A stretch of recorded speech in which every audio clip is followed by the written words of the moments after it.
The coffee was still warm when Emily Carter disappeared. At 7:56 a.m. on April 17, 2007, a neighbor noticed Emily's silver Toyota Corolla idling in the driveway. The driver's door stood open.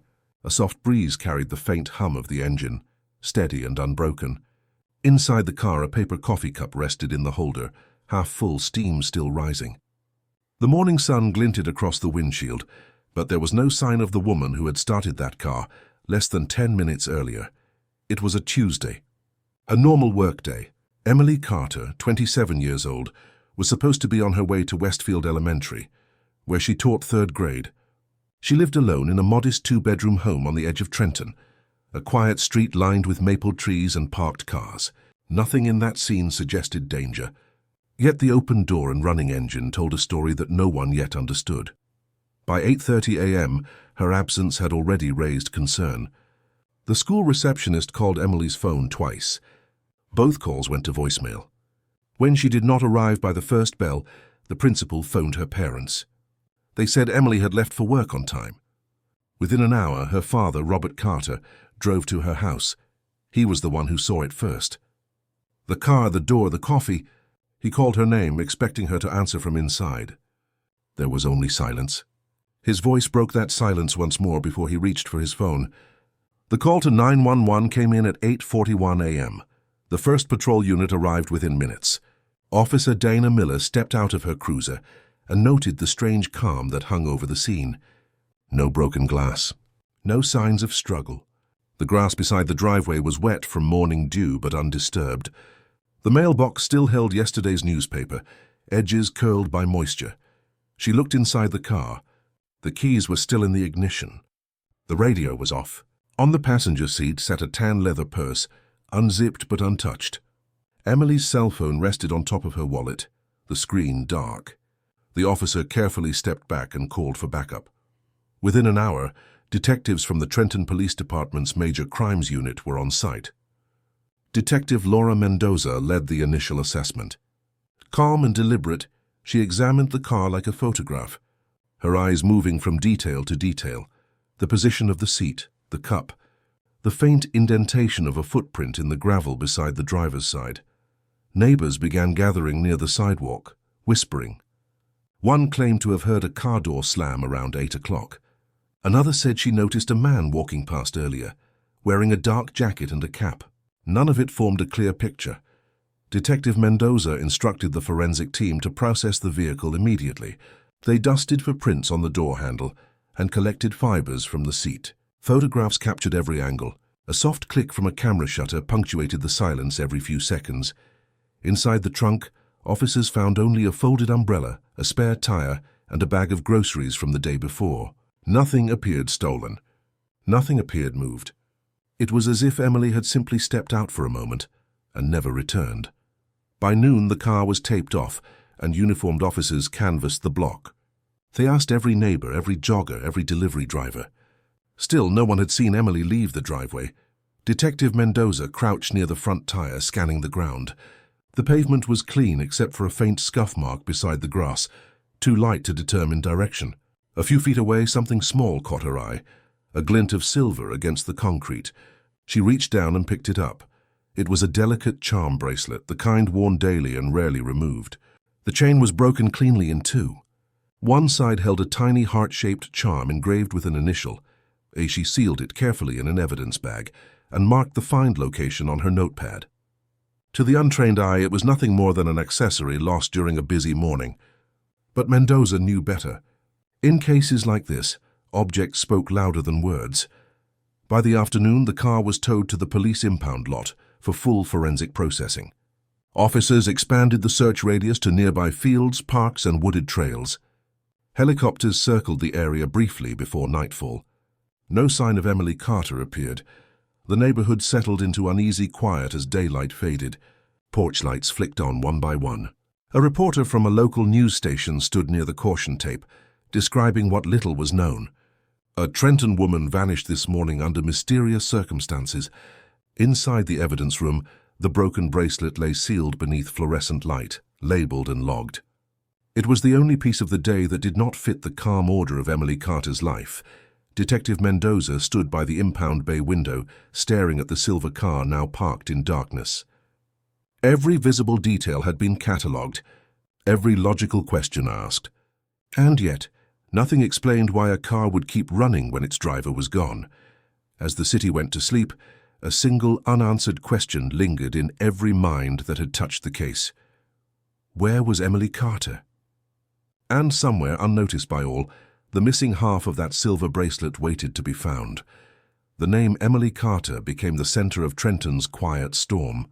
She was 27 years old, an elementary school teacher, known for her patience and calm. Her classroom at Westfield Elementary was decorated with hand-drawn art from her students, and her desk always held a vase of fresh flowers she brought from home. To those who knew her, Emily lived a steady life, structured, kind, and untouched by drama. She had moved into her small rental home 2 years earlier, a pale yellow house on Birchwood Lane. Neighbors described her as polite but private. She waved during her morning walks, carried grocery bags herself, and spent weekends grading papers or meeting friends at a nearby cafe. Her fiancé, Daniel Brooks, often visited on weekends. They had planned to marry in the fall of that same year. Her parents, Robert and Lillian Carter, lived 10 minutes away. They described their daughter as reliable, careful, and responsible. She called them every evening after work. That Monday night call had never come. Detectives reviewing her background found little that raised suspicion. No debts, no criminal history, no evidence of personal disputes. Her life appeared ordinary. Yet beneath the surface, small inconsistencies began to appear, not as warnings, but as whispers. In the weeks before her disappearance, Emily had mentioned to a colleague that she had been receiving late-night phone calls from an unknown number. The caller never spoke, only breathed softly and hung up. She had brushed it off, assuming it was a wrong number. But the calls continued, 4 times in 1 week. Phone records confirmed those calls, each from a disposable prepaid cell that was later deactivated. Detectives flagged the numbers but found no owner information. There was also mention of a car. A neighbor reported seeing a dark sedan parked across from her house several nights before she vanished. The same vehicle had been noticed once outside the school parking lot, its driver unseen. Police noted the description, but could not connect it to anyone she knew. At work, nothing had changed. Colleagues described her final day as routine: morning lessons, lunchtime duties, afternoon planning. She had left the school carrying a folder of student reports and a grocery list she never used. Her fiancé, Daniel, was questioned immediately. He told investigators he had spoken to her by phone the night before. Their conversation was short, focused on dinner plans for the weekend. He appeared cooperative and devastated, but detectives still requested a full statement. His alibi, working late on a construction site in nearby Hamilton, checked out. Friends remembered Emily as someone cautious about her surroundings. She avoided driving at night alone and always locked her doors. Nothing about her behavior in the days before April 17th suggested fear. The more detectives learned, the less sense it made. A young woman with no enemies, no financial motive, and no sign of trouble, gone without a trace. Detective Mendoza reviewed the evidence photos again. The open car door, the half-empty coffee, the broken bracelet. The items spoke of interruption, not intention. Emily had not planned to leave. Something had pulled her away in those few silent minutes. As night fell over Trenton, officers logged one more discovery: the last incoming call on Emily's phone, recorded at 7:49 a.m., 8 minutes before her disappearance. The number was the same untraceable prepaid cell. The call lasted exactly 17 seconds. No words, no sound. Only silence. Detectives now knew the last person who tried to reach Emily Carter was someone who did not want to be found. And somewhere in Trenton, that silence was still waiting to be broken. At 7:45 a.m. on April 17, 2007, Emily Carter locked her front door, holding her keys, purse, and a travel mug of coffee. She wore a pale blue blouse, black slacks, and the small silver bracelet she never removed. Neighbors saw her wave as she stepped into her silver Toyota Corolla. Nothing about that morning stood out, except that it was the last time anyone saw her alive. Security footage from a nearby gas station showed Emily stopping briefly to refuel. She smiled at the cashier, paid with her card, and left at 7:51 a.m. The footage ended there. She was expected to arrive at Westfield Elementary by 8:10. She never did. Police later reconstructed her route. She would have taken Birchwood Lane to the main road, then turned east toward the school. It was a 10-minute drive, familiar and uneventful. But the cameras at the intersection caught something unusual. Emily's car appeared in one frame at 7:56 a.m., turning left, a direction away from the school. Detective Laura Mendoza studied the footage repeatedly. The signal light flashed yellow, the car turned smoothly, and nothing seemed forced or frantic. No other vehicles followed her, except a dark blue pickup that appeared seconds later. The pickup's license plate was unreadable. When the Corolla was found idling in her driveway hours later, investigators realized Emily had never made it far. The car's odometer showed only a fraction of a mile added from the previous day. Something had happened almost immediately after she left home. The forensic team examined every inch of the vehicle. The driver's seat was slightly reclined, consistent with Emily's driving posture. The ignition key was turned halfway, engine on but transmission in park. The cup holder held her coffee, half full and still faintly warm when police arrived. There were no visible signs of struggle inside the car. No broken glass, no torn fabric, no fingerprints that did not belong to her. The only irregularity lay beneath the driver's seat. When the carpet mat was lifted, technicians found a faint stain almost invisible to the naked eye. Under ultraviolet light, the stain glowed faintly, a trace of human blood. Samples were collected and sent for testing. The neighborhood canvass revealed little. One witness, a delivery driver, recalled seeing a woman standing near a silver car around 8 a.m., speaking to someone inside a dark-colored pickup parked at the curb. He did not stop or hear their voices. The image was brief, a conversation, a hand gesture, and then he drove on. That statement became the cornerstone of the timeline. If true, it meant Emily had returned home moments after leaving, or someone had forced her to turn back. Either way, her disappearance occurred within minutes. Detective Mendoza ordered searches along both routes, the one toward the school and the one leading away. Officers walked ditches, checked wooded patches, and inspected vacant lots. Nothing surfaced. At Emily's house, investigators found the morning paper still on the porch, her bed neatly made, and her phone charger still plugged beside the nightstand.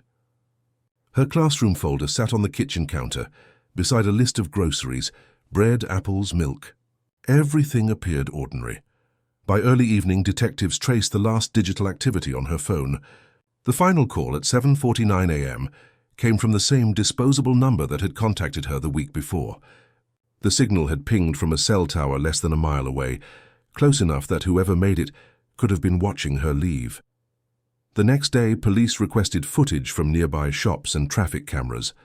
Most showed nothing helpful, angles too wide, footage too grainy. Only one camera, from a hardware store on the corner of Maple Street, showed movement consistent with a silver sedan, slowing briefly before turning back toward Birchwood Lane. The timestamp read 7:54 a.m. That 2-minute gap became the center of every theory. Had she noticed something in her mirror and turned back home? Had someone flagged her down? Or had she realized something was wrong and never reached the safety of her driveway?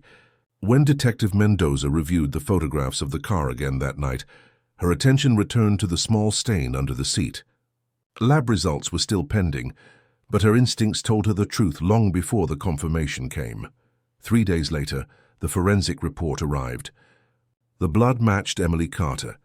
The classification changed from missing person to probable homicide. The soft hum of the idling car that morning had been the sound of a life interrupted. The calm neighborhood, the perfect routine, all of it now a frozen image of violence unseen. Detectives believed they were looking for a kidnapper. They were not yet ready to consider the possibility that they were already too late. And somewhere in Trenton, the man in that dark blue pickup truck was still driving free. By the 4th day, the quiet suburb of Birchwood Lane no longer looked ordinary. Yellow tape still framed the driveway. Patrol cars came and went. Reporters lingered by the curb, and every neighbor seemed to have a version of what they had seen. Inside the Trenton Police Department, Detective Laura Mendoza began building the case file that would define the next decade of her career. The timeline was clear, but incomplete. Emily Carter left for work at 7:45 a.m., stopped briefly for gas, received a short phone call and vanished within 15 minutes. The dark blue pickup seen following her was still unidentified. Every lead began and ended within a single mile of her home. Detective Mendoza and her partner, Detective Paul Anders, divided the work. Anders was seasoned, direct and instinctive, the kind of investigator who trusted patterns and people more than paperwork. Mendoza, by contrast, trusted evidence. Together, they made an effective but uneasy team. Their first priority was to identify possible suspects. The fiancé, Daniel Brooks, was questioned again. He appeared calm but hollow. His alibi placed him at a construction site in Hamilton from 7 a.m. until mid-afternoon. Time cards, phone pings, and co-worker statements supported his claim. Still, Mendoza noted his reaction when shown the bracelet found near the car. He looked away too quickly. Next came the school staff. Emily's colleagues provided little beyond admiration. None mentioned conflicts or threats. The janitorial crew, however, offered a single detail. 2 weeks before Emily's disappearance, a local repair company had been hired to fix classroom windows. One of the workers, a man named Gregory Hale, had spoken to Emily briefly that day. He remembered her as polite but nothing more. Hale's name went into the file, one among many. Detectives then turned to the immediate area. Background checks revealed that a man named Darren Cole, recently released from prison on burglary charges, lived 3 blocks away. He owned a dark blue pickup registered under his cousin's name. Cole was brought in for questioning. He denied any involvement, claimed his truck had been parked all morning, and allowed officers to inspect it. No blood, no fibers, no signs of struggle. The truck was old but clean. Forensic results from Emily's car arrived midweek. Aside from her own DNA and fingerprints, only 2 unidentified partial prints were found on the driver's door and window edge. They were too smudged for full comparison. No foreign fibers, no footprints, no tire tracks clear enough for pattern analysis. The trace blood under the seat matched Emily, but the amount was too small to determine cause or nature of injury. Detectives expanded the search radius. Drains were checked, ponds dredged, wooded areas combed. Over 300 volunteers joined the effort. For days, news helicopters circled overhead as the story reached state headlines. Each day ended with fewer answers. Meanwhile, analysts traced the disposable phone used to contact Emily. Purchase records showed it was bought in cash from a convenience store near the Trenton train station 2 weeks earlier. The store's security footage was reviewed, but the timestamp had a 6-minute gap, exactly during the probable transaction window. The buyer was never seen. By late April, the investigation began to lose momentum. Daniel Brooks remained cooperative, though visibly strained. He visited the station almost daily asking for updates. Robert and Lillian Carter released a public statement pleading for information. Donations poured in to fund additional searches. Detective Mendoza worked quietly, reviewing files long after others went home. She built a chart of phone records, vehicle sightings, and known associates. The dark blue pickup appeared repeatedly, seen once near the school, again near a grocery store Emily frequented. Every sighting lacked one vital link, a plate number. At the end of the 3rd week, Anders received a call from a local garage owner. A man had come in asking to repaint his truck from blue to grey, paying in cash. When questioned, the man claimed the vehicle had been stolen days earlier. The story fell apart when records confirmed no report of theft was filed.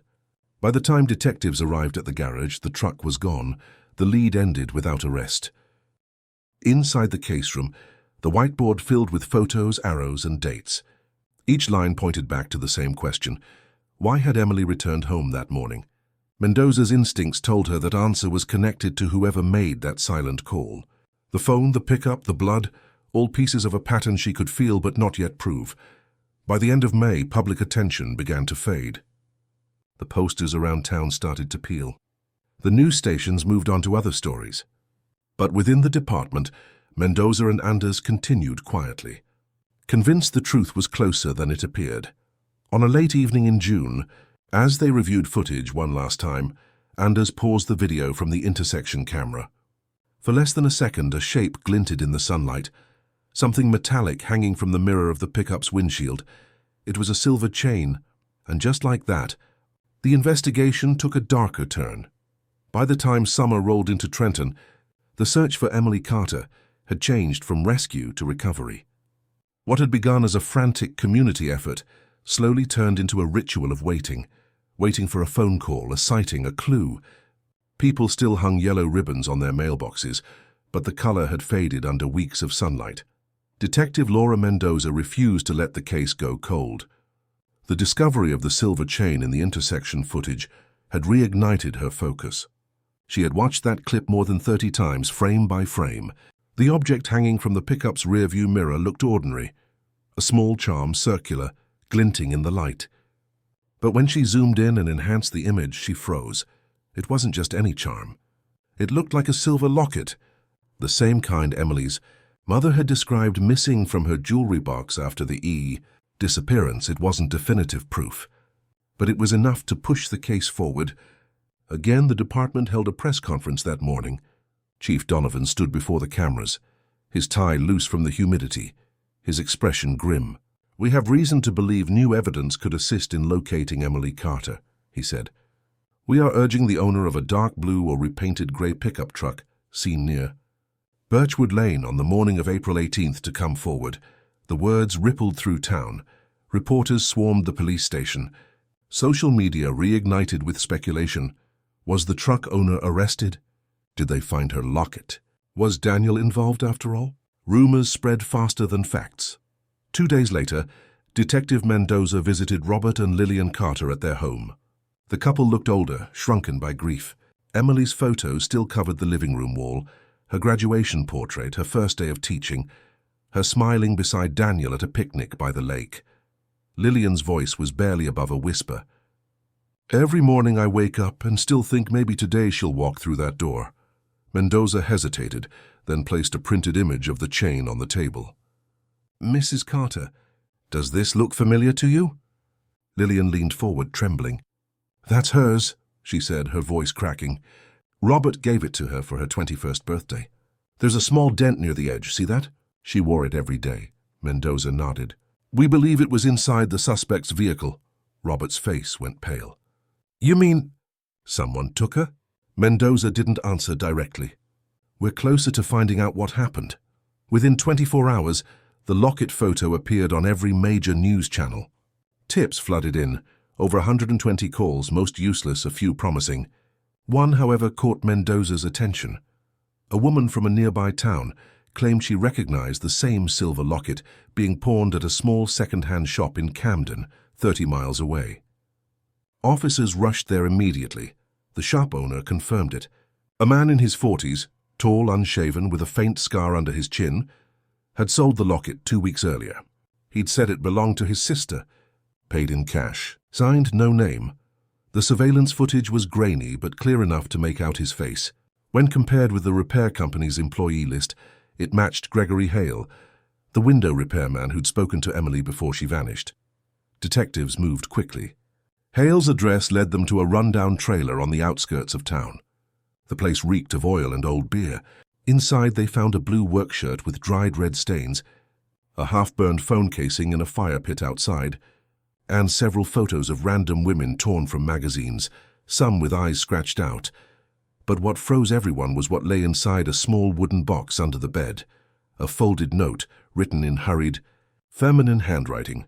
It read, "If anyone finds this, please tell my parents I didn't run away. I tried to fight, but I couldn't. He said he wouldn't hurt me if I just went with him." It was signed faintly on some Emily. The entire department fell silent when Mendoza read it aloud. For weeks they had been chasing shadows. Now they had something tangible, something devastating. By that evening, local news stations declared it the break detectives had been waiting for. Reporters camped outside the police station again. Candlelight vigils were held across Trenton. But amid the headlines and tears, something didn't sit right with Mendoza. The note was written on a page from a spiral-bound notebook. Emily's family confirmed she never owned that kind. The ink was smeared, but under UV light, another faint set of words appeared beneath the handwriting, as if something had been written there before it. The lab report would later confirm it. The page originally contained part of a grocery list in Gregory Hale's handwriting. Meaning, the note might not be Emily's at all, As night fell, Mendoza stared at the evidence board. Hale was dangerous, no doubt, but the timeline still didn't fit perfectly. Someone else had helped him or covered for him, and in the next 24 hours, as she would soon discover, Gregory Hale was gone, vanished. Like Emily, the morning Gregory Hale vanished, police were only hours away from bringing him in. Detective Laura Mendoza had signed the warrant just after midnight. Surveillance teams were instructed to move at dawn, but by the time officers reached the trailer at 6:45 a.m., Hale was already gone. The front door stood open. The television flickered with static. On the counter sat an unfinished cup of coffee, still faintly warm. It was Emily Carter's disappearance all over again. The search began immediately. Officers combed the wooded area behind the trailer, following fresh tire marks leading toward the state highway. A neighbor reported hearing a vehicle start up around 5 a.m., followed by what sounded like a door slam and hurried footsteps. Inside the trailer, nothing appeared stolen. Hale's wallet and ID were still there. His phone, however, was missing. Detective Mendoza called for a full trace. Within hours, cell tower data showed his phone had pinged along Route 29 heading south, then abruptly shut off near the Delaware Memorial Bridge. After that, nothing. Hale had vanished into silence. The public reaction was swift and furious. For weeks, the town had believed the case was nearing resolution. Now the only suspect was gone, taking with him whatever truth remained about Emily's fate. News anchors questioned police competence. Comment sections filled with anger. How does a suspect in a missing woman's case disappear again? Did someone help him escape? Was he ever really the killer? For Mendoza, the questions cut deep. She had felt close, too close to closure. Now she was back to chasing ghosts. Investigators dug deeper into Hale's background. He had a minor record, bar fights, petty theft, but nothing violent enough to predict abduction. He'd worked for 3 years at Trenton Glass and Repair, often on residential calls. His manager described him as quiet, polite, and strange about women. He never talked about family, rarely socialized, and once mentioned a teacher he'd met who reminded him of someone he used to know. Detectives connected the date. The service call he'd referred to matched the week before Emily vanished. He had been inside her house, back at the lab.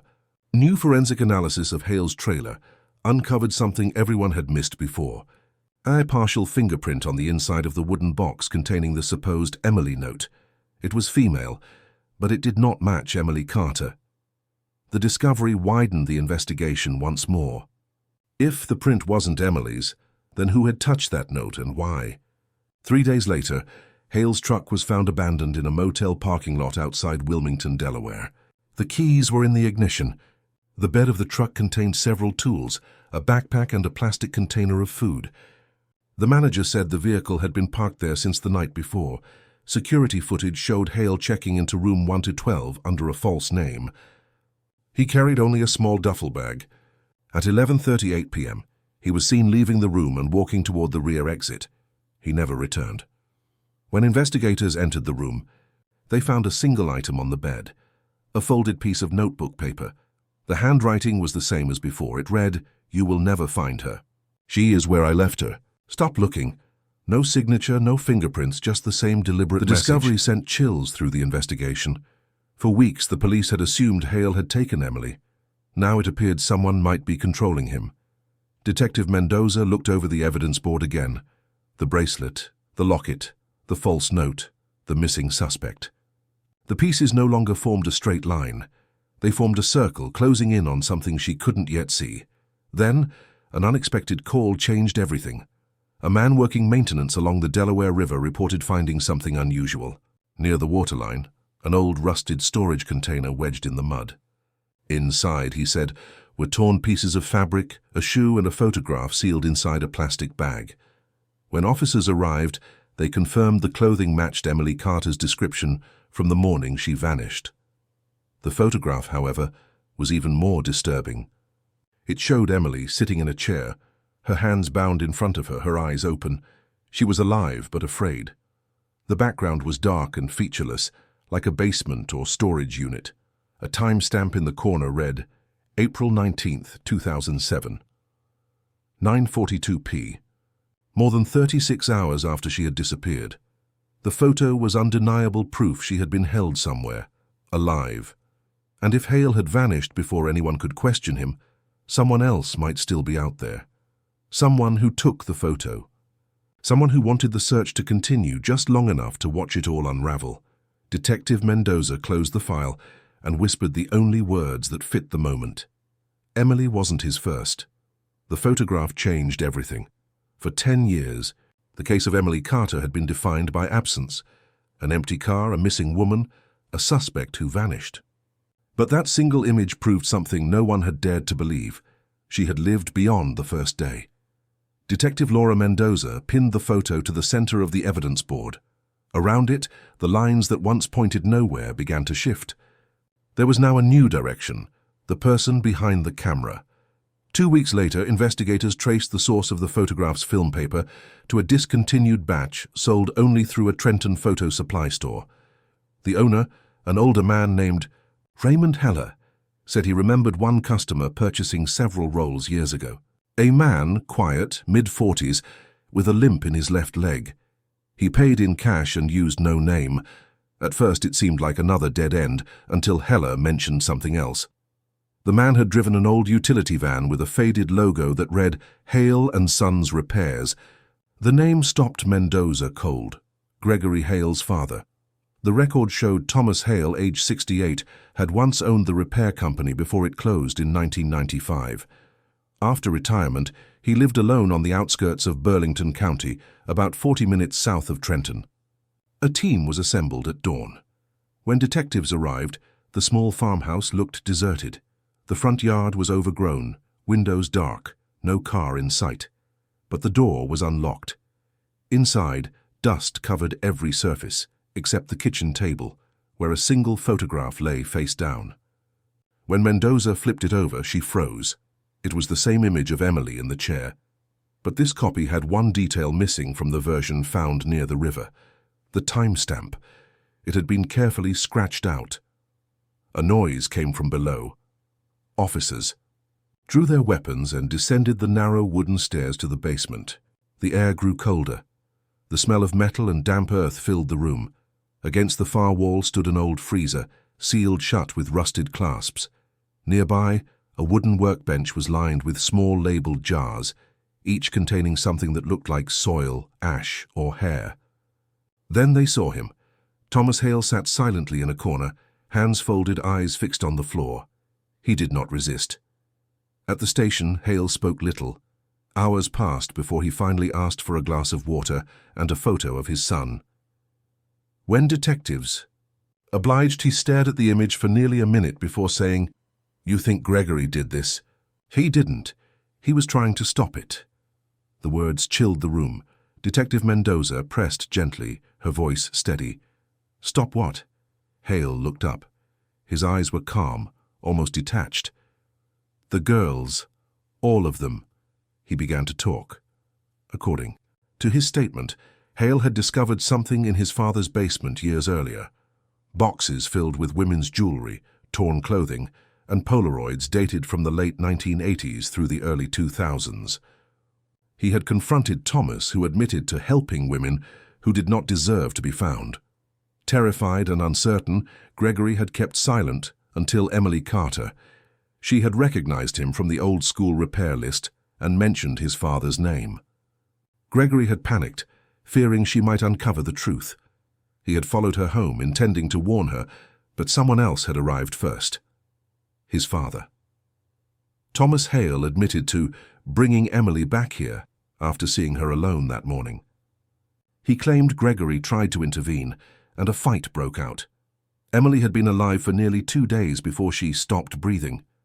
Hale said he buried her somewhere safe. When asked about his son's disappearance, Hale smiled faintly. He could not live with what he saw. He went to the river. He wanted peace. Detectives ordered a full excavation of the Hale property.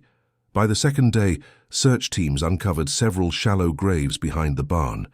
Each held fragments of women's clothing, old identification cards, and jewelry pieces. Among them, a half-snapped silver charm bracelet. DNA confirmed Emily Carter's remains were among them. The other graves belonged to 3 unidentified women, each missing from different counties between 1993 and 2001. The truth was far darker than anyone had imagined. Thomas Hale showed no remorse. When asked why he kept the photographs, he answered quietly, "So someone would remember." He was charged with multiple counts of murder, unlawful confinement, and obstruction of justice. The press dubbed him the basement killer. Detective Mendoza attended every hearing, refusing to look away as the evidence was shown. The photographs, the jewelry, the bracelet, each piece closing the circle of a story that had haunted Trenton for a decade. When the trial concluded, Hale received multiple life sentences without parole. But one mystery remained. During evidence cataloguing, officers found a final undeveloped roll of film hidden inside the freezer. When processed, it contained only a single image, taken from a basement corner aimed at the stairs. In the frame, barely visible in shadow, stood Gregory Hale. He was looking directly at the camera, and beside him, a faint outline of a woman's hand rested on his shoulder. The timestamp read April 18, 2007, 2:11 a.m. The image was never explained. The news broke on a grey October morning. Retired repairman arrested in Trenton cold case, linked to 4 murders. The headline spread faster than the police could issue statements. For years, the community had whispered about Emily Carter's disappearance, building theories that filled every silence. Now the truth was louder than anyone wanted to hear. Thomas Hale, a man who had fixed their windows, repaired their doors, waved from his truck at neighborhood kids, had hidden bodies in his own backyard. Reporters flooded Trenton. Camera crews stood outside the courthouse, capturing every moment as Hale was escorted in handcuffs through the side entrance. His face was blank, almost peaceful. Behind him, Detective Laura Mendoza followed, her expression unreadable. The courtroom filled with families, not only Emily Carter's, but relatives of the other 3 women identified through DNA. The silence that settled when Hale entered was heavier than any outcry could have been. When asked for a plea, he said only 2 words: "Not guilty." The air in the room seemed to tighten. During the trial, prosecutors presented everything: the photographs, the jewelry, the recovered remains, the recorded confession. The defense argued mental instability, claiming Hale's age and health made his memory unreliable. But every piece of evidence told the same story. The timeline was clear. Hale abducted Emily Carter on April 17, 2007, held her in his basement for nearly 2 days, and killed her when his son tried to intervene. He buried her behind the barn, in the same ground where 3 earlier victims had been left. Gregory Hale's disappearance, once seen as guilt, was now understood as despair. He had tried to stop his father and failed. Detective Mendoza testified quietly, her voice steady as she described the years of work that led to Hale's arrest. She spoke of the bracelet, the note, the photograph, and the long nights when the case felt like chasing smoke. When the verdict was read, no one cheered. Hale was found guilty on all counts. He would spend the rest of his life in a state penitentiary without the chance of parole. Emily Carter's parents sat holding hands. They did not cry. There were no words left. Outside, the town of Trenton began to reckon with its past.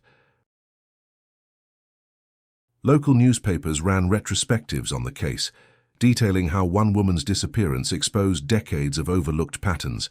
Women reported missing, never connected.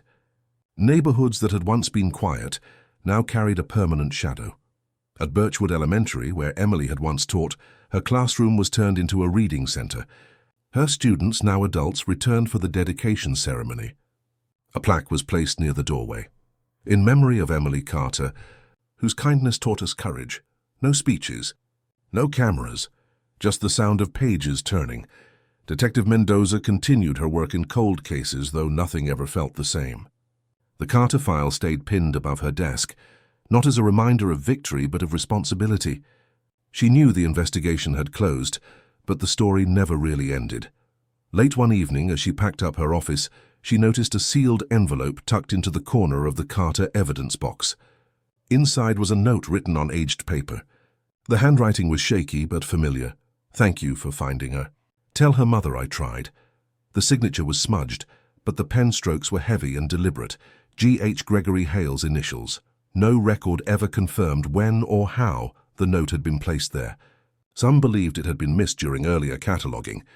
Others thought Gregory might have left it before his death. Mendoza said nothing publicly. She folded the note back into the file and closed the box.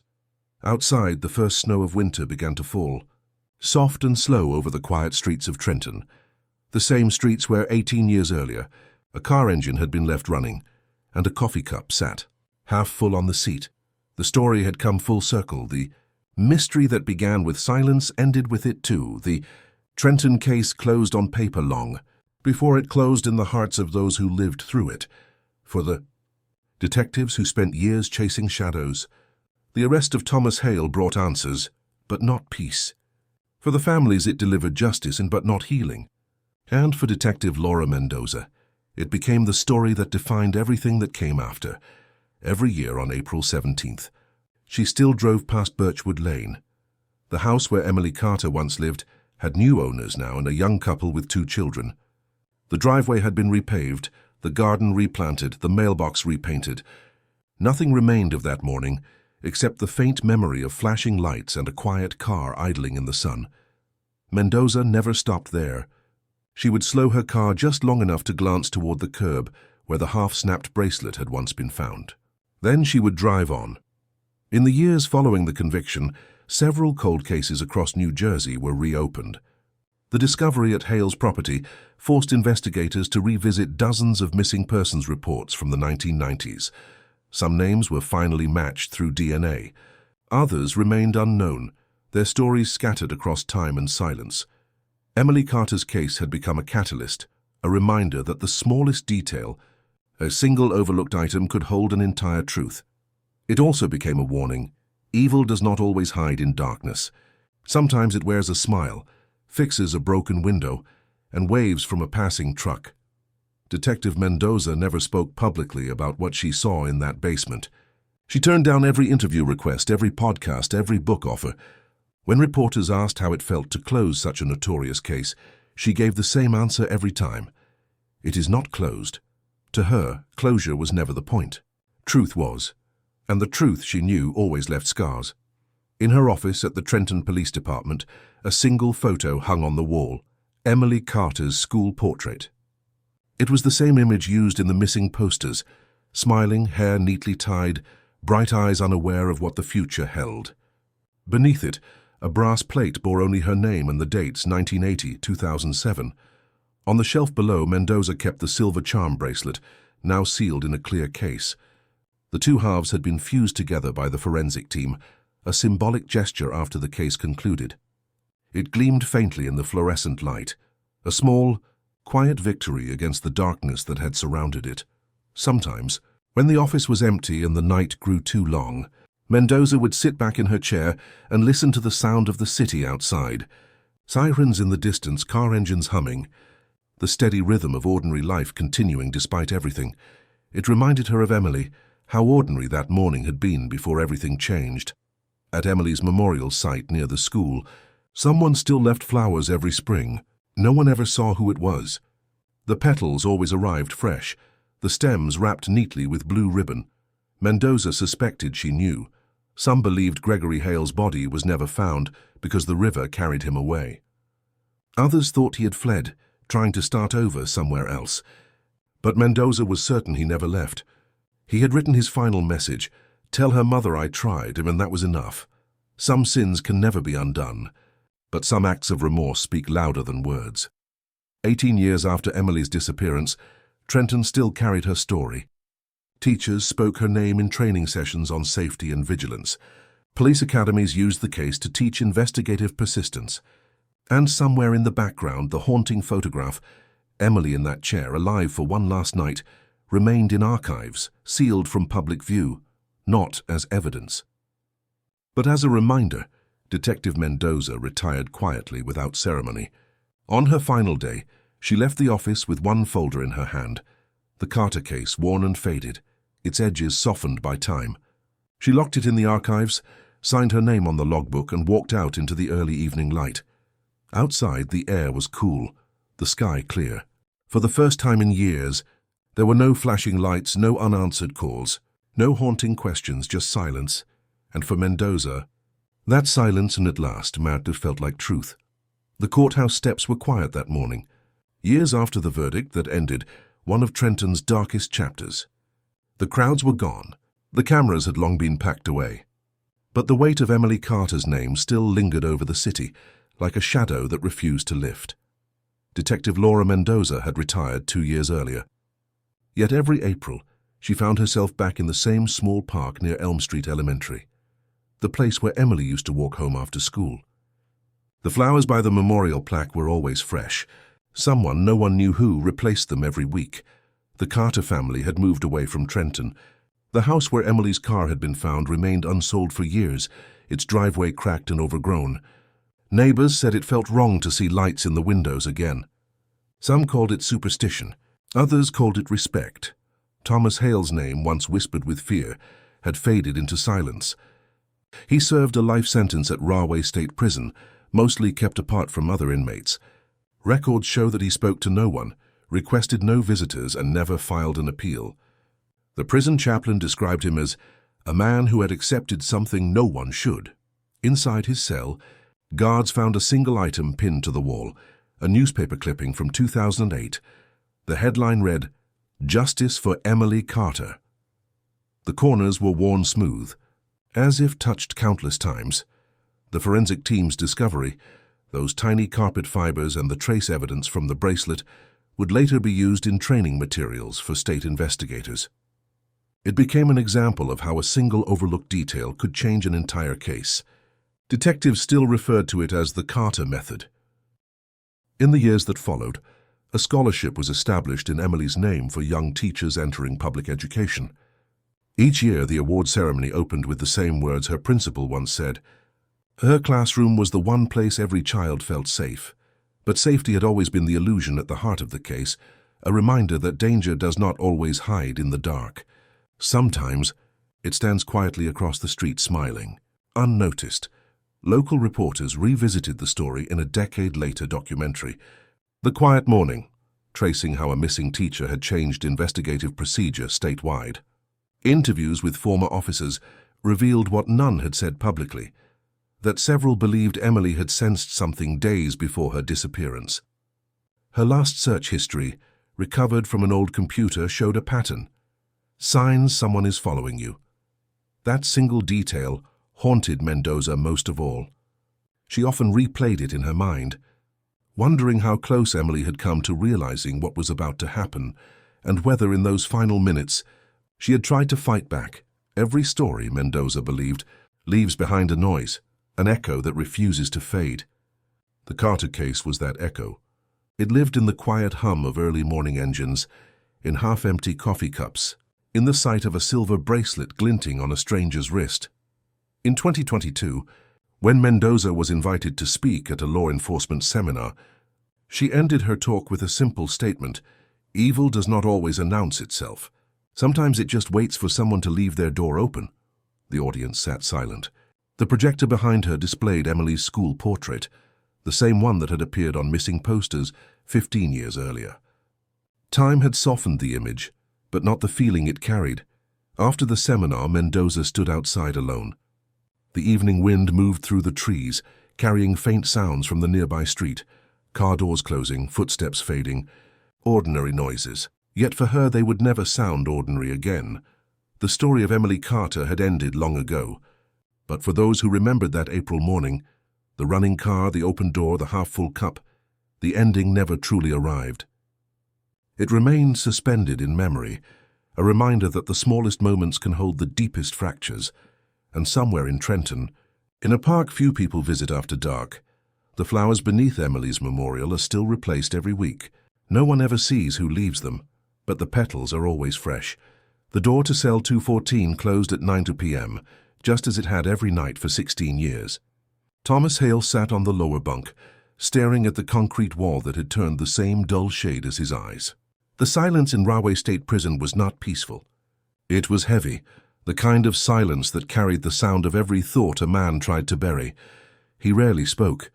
The guards said his voice had grown softer with time, like something wearing thin. No visitors, no mail, No one to remind him that the world outside still existed. The other inmates called him the teacher's ghost. Some claimed he talked to himself at night. Others swore they heard him whispering a woman's name. None dared to ask which. On his shelf sat a few objects cleared by the warden: a Bible, an old legal pad filled with half-finished sentences, and a clipping of a newspaper article from April 2008, Justice for Emily Carter. He had cut away the photograph, leaving only the words. Hale's days followed a precise rhythm. Morning roll call, breakfast, cleaning duty. A short walk in the yard under watchful eyes. He never joined conversations, never looked anyone in the eye. To those who saw him, he seemed emptied of whatever had once filled him. But inside, the story did not end.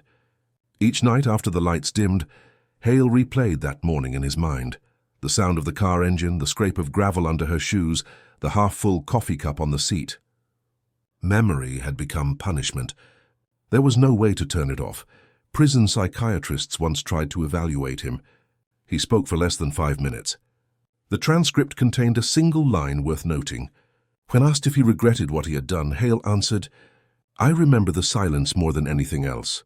After that, he refused further sessions. In 2021, a new warden ordered an internal review of long-term inmates for potential transfers. Hale's file stood out: exemplary behavior, no disciplinary record, no contact with the outside world. When the warden asked if there was anyone he wished to notify of his status, Hale simply shook his head. That same year, Hale began to write letters no one would receive. The sheets were found hidden under his mattress after a random inspection. Most were unfinished. One began with the words, "It was not supposed to happen that way." Another ended with, "I heard her say something before it went quiet." Investigators later read through each page. None mentioned Emily by name, yet every line circled back to her absence, to that quiet suburban street where nothing looked wrong. Yet everything was on January 3, 2023. Hale was found unresponsive in his cell. The cause was listed as natural, heart failure. He was 61. No family claimed the body. The prison chaplain held a brief service attended by 2 guards and a social worker. No one spoke afterward. When staff cleaned the cell, they noticed something faintly scratched into the wall behind the bunk. Just 3 words: "Still her voice." That inscription was photographed, logged, and later included in a criminology study about post-conviction behavior in long-term inmates. For the researchers, it was data, a detail among hundreds. But for Detective Laura Mendoza, who received a copy of the report months later, it was something else entirely. She sat at her kitchen table, reading the line over and over. Then she closed the file and placed it with the others in her locked cabinet, the one labeled Carter. The city had changed. The headlines had faded. But inside that final note, Mendoza felt the echo again. The one that had started the morning Emily Carter's car was found idling in her driveway. 16 years later, the engine had finally gone quiet. The story of Emily Carter began on an ordinary spring morning in Trenton, a street too quiet, a car still running, a cup of coffee gone cold. It ended 16 years later in a prison cell, where a man died without ever explaining why. Between those moments stretched a silence that no one could fully fill. Detective Laura Mendoza retired 2 years after Hale's death. She never spoke publicly about the case again, but those who knew her said that every April she placed a single white rose at the memorial near Jefferson Avenue Elementary, the school where Emily once taught. She never stayed long. She just stood there, long enough for the silence to settle, then walked away. Emily's parents moved away from Trenton not long after the trial. Their house remained empty for years, its mailbox sealed, the porch light permanently off. A neighbor once said it felt like time itself refused to move on from that corner. The charm bracelet, the small silver piece that had once been broken in half, now rests in a display case at the Trenton Police Department. It sits beside a simple plaque engraved with the words, "Evidence that spoke when nothing else could," for the people who lived through the years of uncertainty. The story became a reminder that evil often hides behind familiar faces: the trusted co-worker, the quiet neighbor, the person who seems incapable of harm.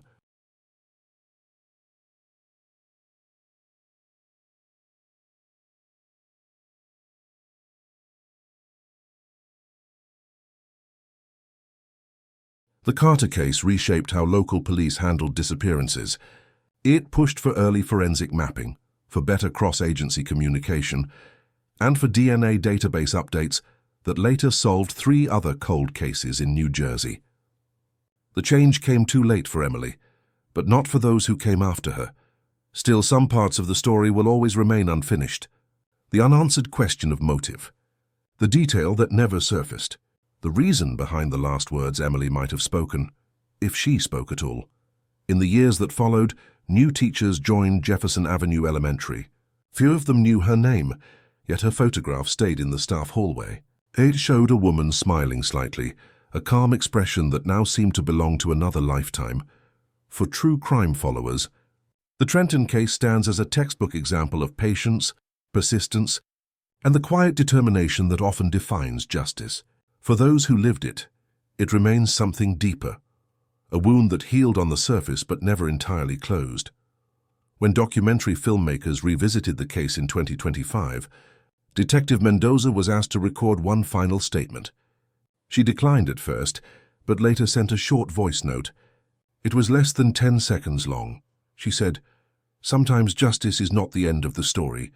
Sometimes it is just the moment when silence changes its shape." The screen faded to black, and in that darkness, in the echo of that sentence, the audience was left with what all cold cases truly leave behind: the awareness that evil does not vanish, that grief does not fade easily, and that even in the smallest details, a car door left open, a half-full cup, a broken charm, the truth waits to be found, because somewhere in that ordinary morning in Trenton the world changed forever, and no one saw it coming.